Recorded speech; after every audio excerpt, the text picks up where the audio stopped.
Hey guys, welcome back to PC PlayStation Adventures. Spider-Man time. This was actually my most anticipated PlayStation port. I have actually played a little bit of this game on my cousin's PS4 and I love what I saw. Spider-Man is one of my favorite superheroes of all time, and most PlayStation games have quality stories. And bro, if this game was about to be a well-written celebration and love letter to the character of Spider-Man, just holy crap, dude. This game is one of the most beloved games to come out on the PS4. Always regarded as the best Spider-Man game of all time, no question. About everybody who likes Spider-Man or games would have told you that this is one great game.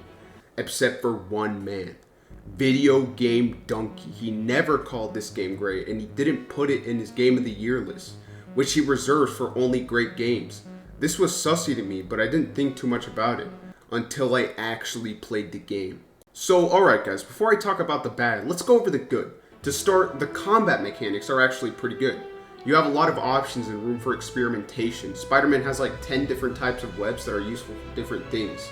The upfront combat is fast-paced with good intensity, and the game has a pretty satisfying health system where you can choose to either heal yourself or do some instant finisher.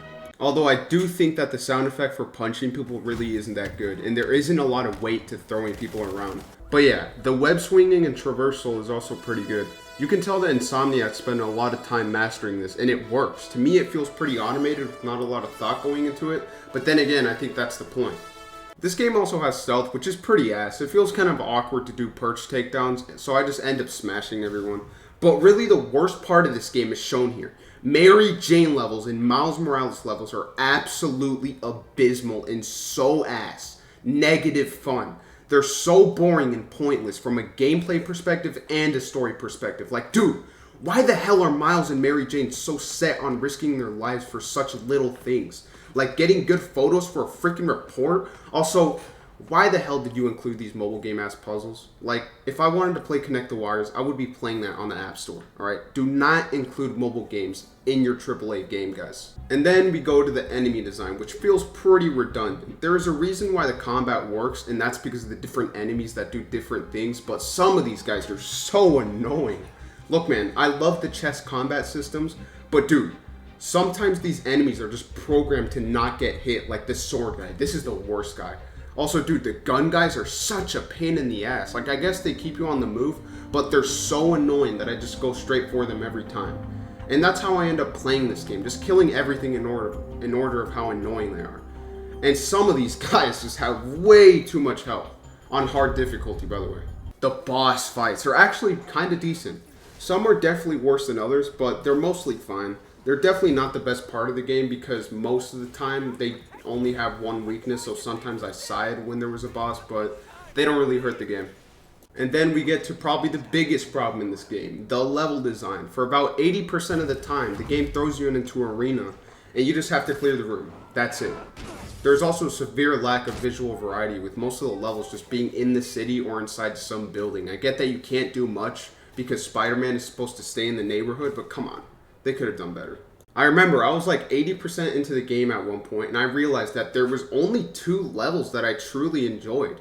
One where you have to go from building to building in a construction site, and the best level in the game, the prison break. Which, again, I'll talk about this more later, but the story is stuck in this weird place between trying to be realistic and serious, but also being cartoony and ridiculous. When you get to the prison and normal-ass prisoners escape to go right back to doing evil, the game takes a definitive turn, and I'm here for it. I seriously don't have a preference between cartoony writing and more serious and realistic writing. I enjoyed every single character in Shattered Dimensions, and that game is over the top and goofy. But here, with the Sony exclusive precedent on their back, it felt kinda stuck. And after the prisoners all get set loose into the city and start wreaking havoc, and the game definitively chooses the goofy style, I had the most fun on the game. For the first time, I actually role-played my favorite Spider-Man characters and made my own moments.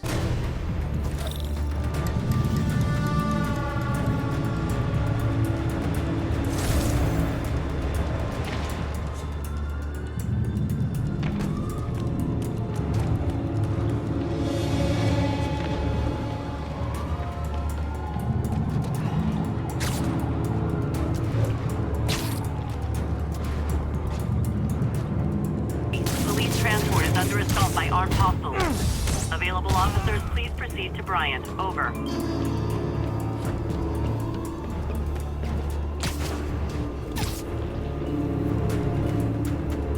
Officers, please proceed to the Bryant area.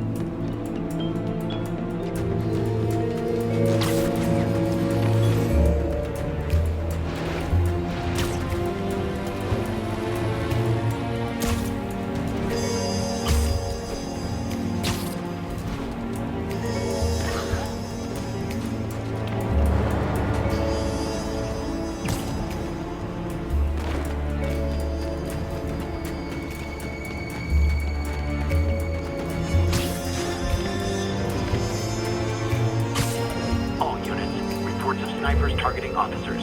Report came in from Lennox Hill.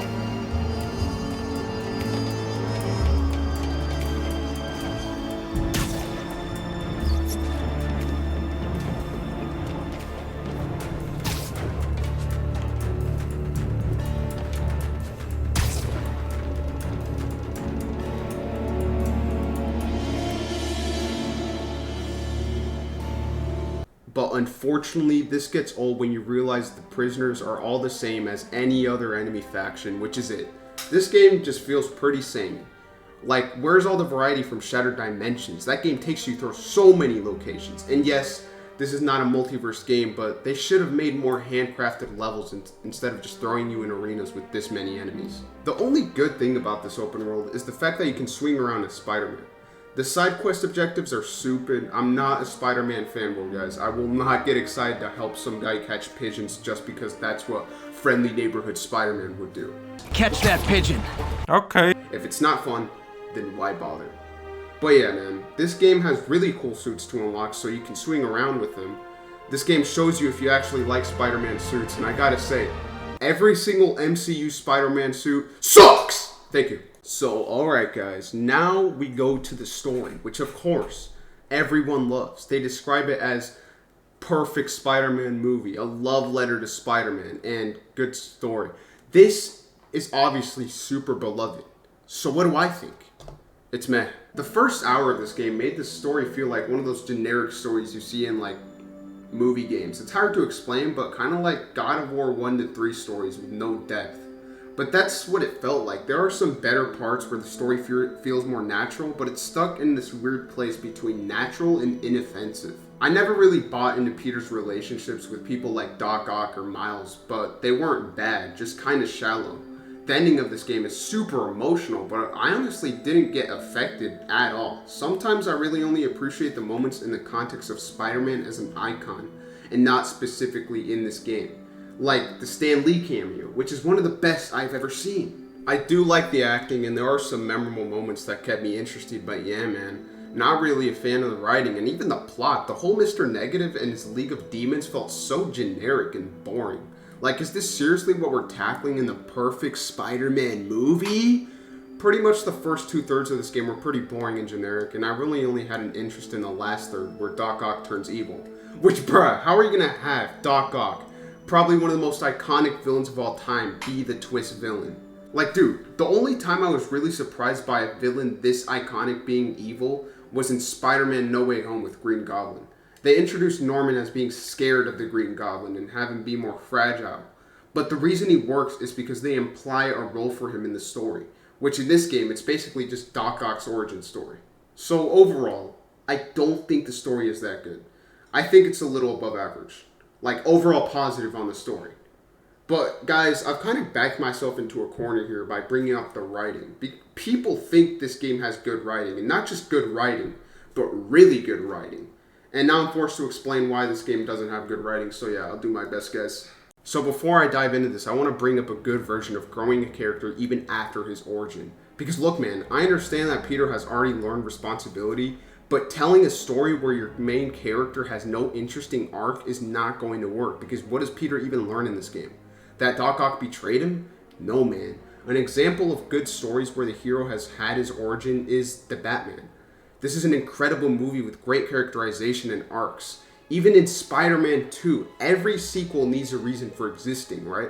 And I don't think that we really needed to see Spider-Man just take down Martin Lee and Doc Ock. Like, yes, the fact that Aunt May died and Doc Ock turned evil are very significant, but there really is no reason for why that had to happen because we don't really know what this means to Peter. This game starts off when Peter has been Spider-Man for 8 years, but you still have to introduce the character. Spider-Man in this game feels like a generic ensemble of all different movies, comics, and TV shows. And while you might find some references, it doesn't really work for an engaging character. So back to Batman, he had to be introduced as a character, but it also couldn't be his origin story. And yet the movie still effectively characterizes him and gives him an engaging arc. I guess I just feel like this game tried to appeal to too many people and it ended up feeling just generic. Some of my favorite moments in this game are just cool Spider-Man moments that I feel could have happened to any Spider-Man. The Stan Lee cameo was incredible, but that's not because of this game. So yeah, the story itself has characters with personality, but no depth. It can also be a drag sometimes. The game has a lot of narration and exposition, and it doesn't really show you a lot of the character. There's this good example that comes to mind where Peter gets stung by Scorpion and he starts having visions of Doc Ock and he's just super guilty about not being able to help him. But at the same time, it doesn't really seem like he ever tried. Peter says that Doc Ock was his idol, but he never really shows it. In fact, the only thing he does is trust him, which is fine, I guess. But even then, it seems like Peter trusts in the technology more than Doc Ock himself. The game just spends too long spelling it out for us rather than just showing us. But yeah, guys, overall, this game is above average. It's definitely not a must-play, and probably not even the best Spider-Man game, but it was overall positive.